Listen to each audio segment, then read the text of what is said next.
Hello everyone, এটা হচ্ছে জগদ্ধাত্রী পুজোর সেকেন্ড পার্ট। প্রথম পার্টটা তোমাদের দিয়ে দিয়েছি, আর এটা হচ্ছে সেকেন্ড পার্ট। যারা প্রথম পার্ট দেখোনি অবশ্যই তারা গিয়ে প্রথম পার্টটা দেখে এসে খুব ভালো লাগবে। এটা চন্দননগরের জগদ্ধাত্রী পুজো। তো দেখো পুরো ভিডিওটা। Hello everyone, good morning. কেমন আছো সবাই? আশা করি সবাই অনেক ভালো আছো, সুস্থ আছো, আর আমরাও খুব ভালো আছি। এখানে দেখো গান্ধীজি যে ছিল বাচ্চাটা, মানে দেখে এতটা খারাপ লাগছে যে গরমের মধ্যে আমাদের খুবই কষ্ট হচ্ছিল হাঁটতে, আর এই বাচ্চাটা গায়ে এরকম রং মেখে বসেছিল, ভীষণই খারাপ লাগছিল। তো ওকে কিছু দিলাম, দিয়ে আমরা চলে এলাম। একটা একটা করে ঠাকুর দেখছিলাম, আর এক জায়গায় করে দাঁড়িয়ে আমরা খাবার খেয়ে নিচ্ছিলাম, মানে কিছু না কিছু খেয়ে নিচ্ছিলাম। আর এখানে দেখো, আর সবচেয়ে মজার বিষয় হচ্ছে আজকে কিন্তু আমি কোনো ফোন নিয়ে যাইনি, মানে ভিডিও করব যে আমি কোনো ফোনই নিয়ে যাইনি। আজকে হচ্ছে বরের ফোন একবার আর মায়ের ফোন একবার নিয়ে টানাটানি করেছি। তো কি হয়েছে, বিকাল থেকে হচ্ছে ফোনে চার্জ নেই। আর আমি এতটা বেখেয়ালি হয়ে গেছি, কারণ কি বাড়িতে সব লোকজন এসেছে, এক একজন এক ফোনে চার্জ দিচ্ছে, আর আমি চার্জ দেবো দেবো করে আমার ফোনে আর চার্জ দেওয়া হয়নি। আমি যখন বেরোবো তখন দেখি 3% চার্জ রয়েছে। তো সেই জন্য আর ফোন আমি নিয়ে যেতে পারলাম না। যাই হোক, গেলাম খালি হাতে। এরকম কোনো দিনও হয় না, আজকে হয়েছে, এটা ভাগ্যের বিষয়। তো যাই হোক, কী আর করা যাবে, তবু বরের ফোনটা ছিল, মায়ের ফোনটা ছিল, ওদের ফোনটা নিয়েই চালিয়ে দিয়েছি।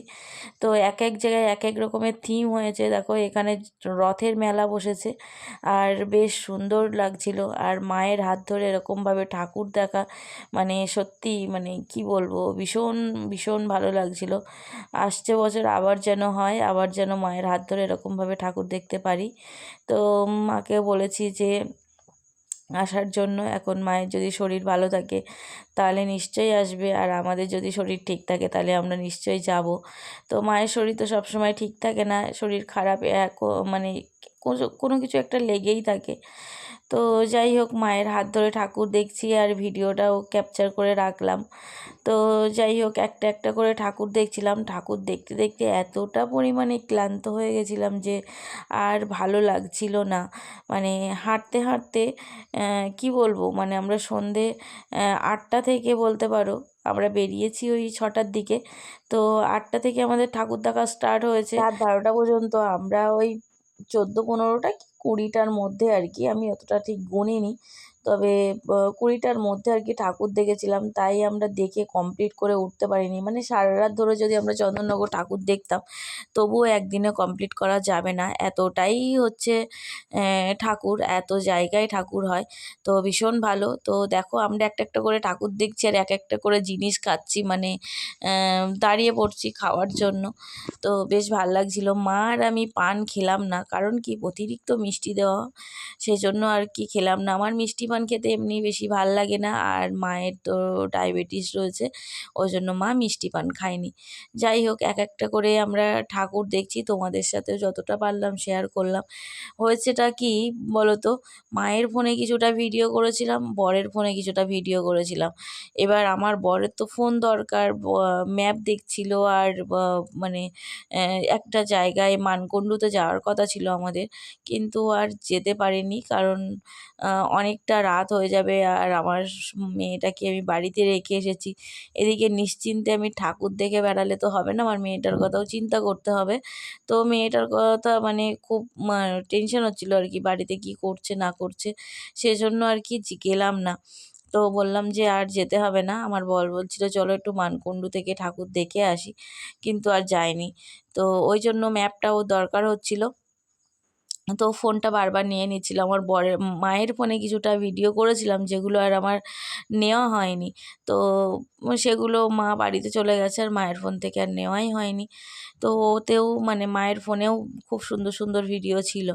তো যতটুকু আমার বরের ফোনে নিয়ে করেছিলাম, ক্যাপচার করেছিলাম, সেইগুলোই তোমাদের সাথে শেয়ার করলাম। এটাই হলো লাস্ট ভিডিও।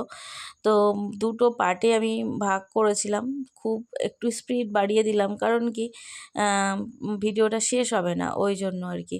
তো দেখো এখানে থিমটা করেছিল যে দুর্ভিক্ষ, গাছ কেটে ফেলার ফল আর কি, গাছ ফেটে বলার পরে কি দুর্ভিক্ষ হচ্ছে। তো চারিদিকে অক্সিজেনের অভাব, চারিদিকে শুষ্ক মরুভূমি হয়ে গেছে, এরকমই একটা থিম বানিয়েছিল। বেশ সুন্দর, মানে এক এক জায়গায় এক এক রকম থিম বানায় চন্দননগরের ঠাকুর, আর এটাই হলো এদের বিশেষত্ব।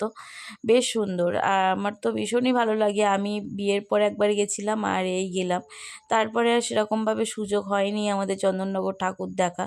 তো দেখা যাক সামনের বছর আবার কি হয়।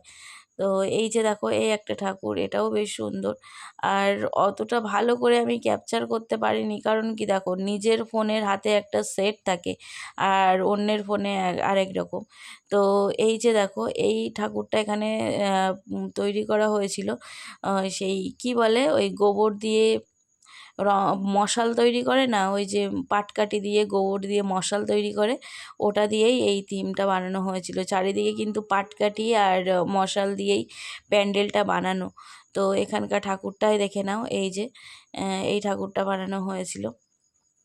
তারপর আমরা হাঁটছিলাম, হাঁটতে হাঁটতে, আর রাস্তার মধ্যে মধ্যে কিন্তু এরকম লাইটিং দিয়েছে, খুবই সুন্দর লাগছিল। আর এই লাইটগুলো অফ হয়ে গেছিলো, তো মানে বেশ ভালোই লাগছিল, সুন্দর সাজিয়েছিল আর কি। এটা প্রত্যেক বছরই হয়, এটা আলাদা করে বলার কিছু নেই। আর যারা দেখেছো তাদের তো আর বলারই কিছু নেই, তারা জানো সবাই। তো এই যে রাজামশাই এখানে গাড়িতে বসে রয়েছে, রথে।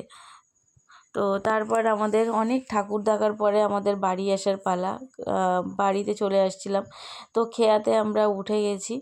এই যে খেয়া এবার ছেড়ে দেবে। তো চলো, আজকের মতো শুভরাত্রি। সবাই খুব ভালো থেকো, সুস্থ থেকো। অনেক ঠাকুর দেখা হলো আর পায়ে ফোস্কা পড়ে গেছে, মানে হেঁটে হেঁটে। তো এবার বাড়ি গিয়ে একটু খেয়ে দিয়ে রেস্ট করতে পারলেই শান্তি। এদিকে বর, এদিকে